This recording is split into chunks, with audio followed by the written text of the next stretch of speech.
G'day YouTube, warbles on a lot here. At 25 past 11 in the morning, 2nd of May here, and I want to talk a little bit about Kirk Neville, derived energy, who's in prison in Indonesia, and it's alleged that his neighbours complained to the police and therefore they arrived at his house and caught him smoking a joint with another joint rolled and another gram of cannabis not yet rolled on the situation. So it's a pretty bad outlook for him because he's in Indonesia, and if you have to go to jail, Indonesia's not a good country to go to jail in, and if you're going to be in jail in Indonesia, being a Westerner in jail for cannabis is it's not a good combination. So for a small amount of cannabis, he's looking at anywhere from 4 to 12 years, and if you get your head around the idea that 12 years is what you get for 5 grams, and he probably had 2 or 3 grams. So anything under 6 years is going to be lenient, and 7 years is probably about average of what he can expect.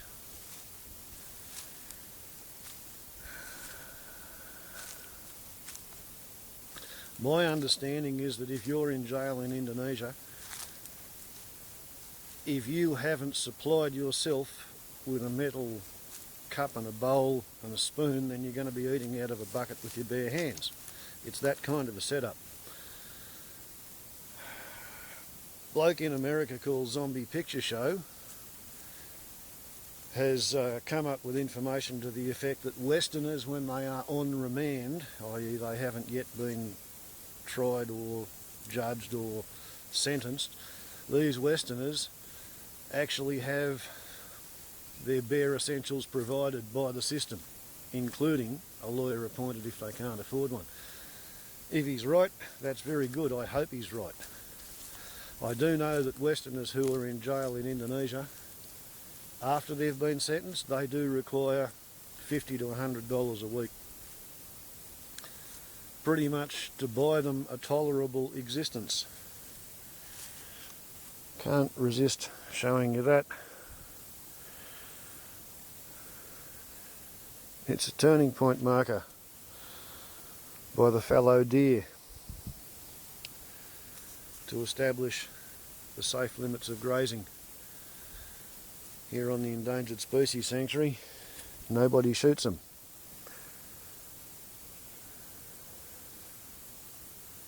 Okay.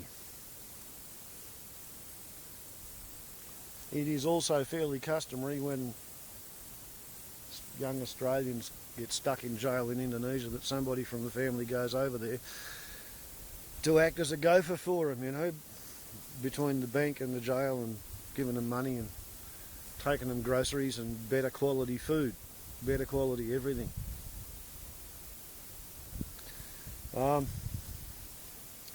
Like I said in an earlier video, if you plead guilty, they like that better than people who maintain innocence in the face of what they say is evidence. They get cranky at you for denying what they see as being the facts. If you say you're an addict, then they're going to like that better than recreational users or traffickers.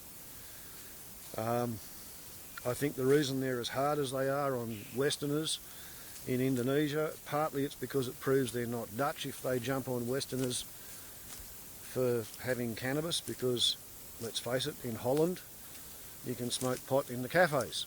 So they like proving they're not Dutch because they had Dutch colonial masters for 350 years.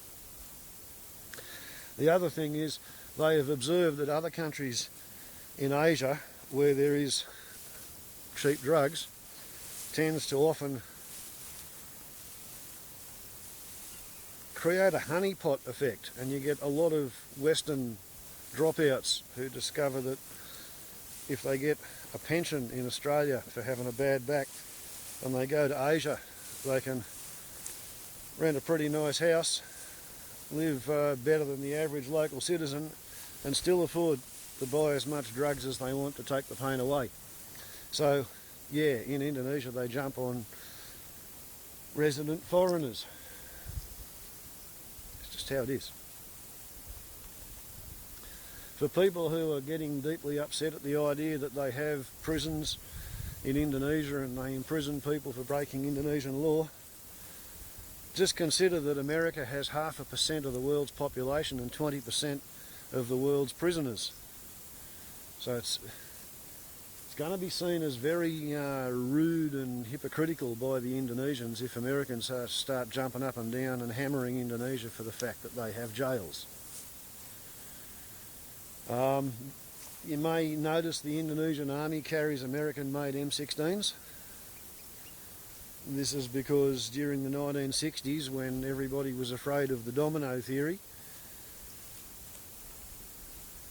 America backed Indonesia, all right, to the hilt, because they were anti-communist. They were so anti-communist they chopped up all the communists in midnight machete manoeuvres. When Suharto took over from Sukarno, even in Bali, I think Bali had as many casualties in chopping up communists as Australia had in the whole of World War I. Something like that. So Indonesia is pretty much an American bankrolled anti-communist Muslim alleged democratic dictatorship.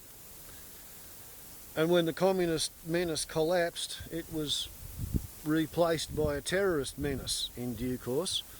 And the Indonesian military intelligence gets large amounts of money from the Americans to monitor internet traffic, looking for anti-Indonesian regime titles and tags and statements in comment threads, and because they're looking for exploding jihadists, right?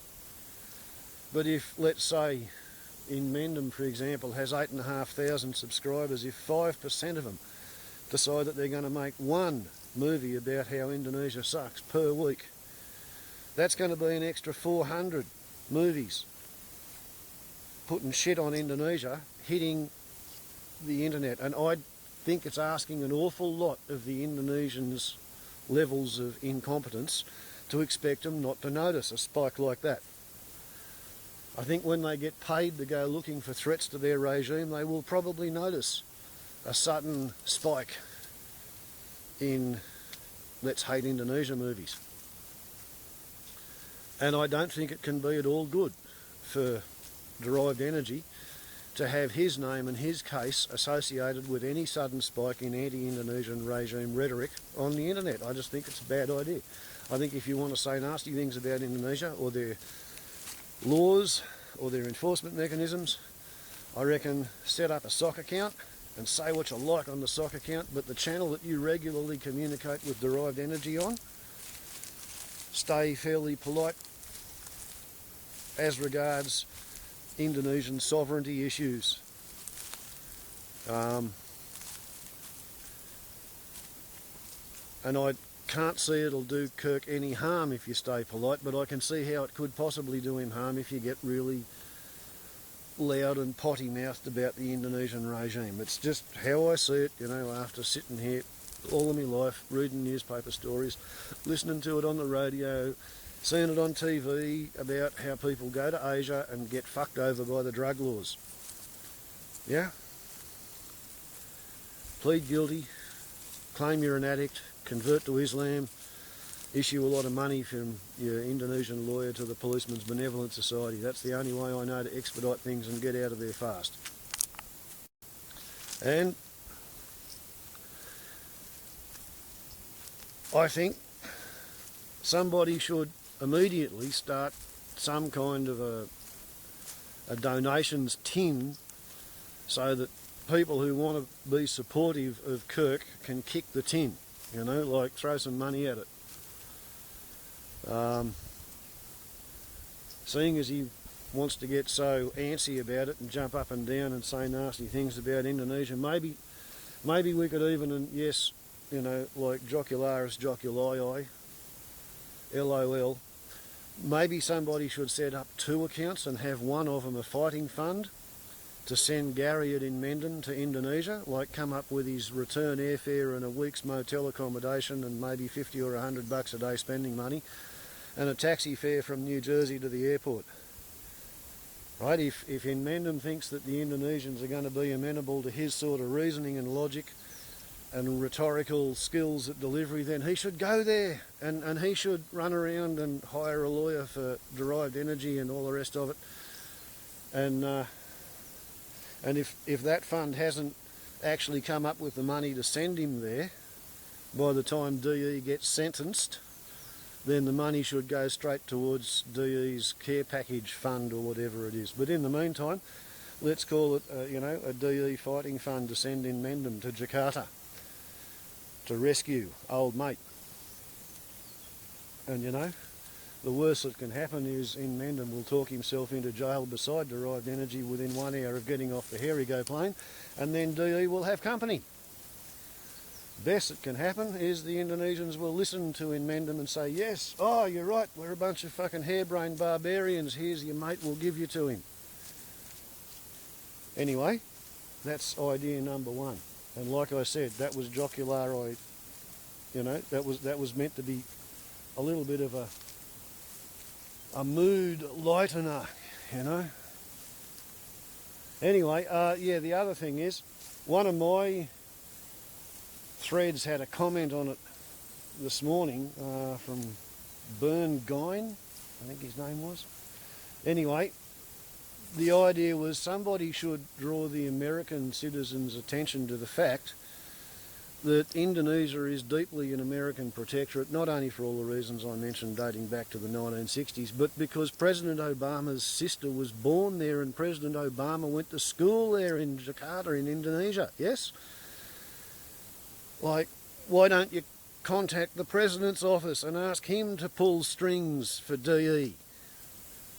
Right, Julia Gillard doesn't know jack shit about Indonesia and can't pull any strings, but your president was, he went to school in Indonesia. He should know some people over there.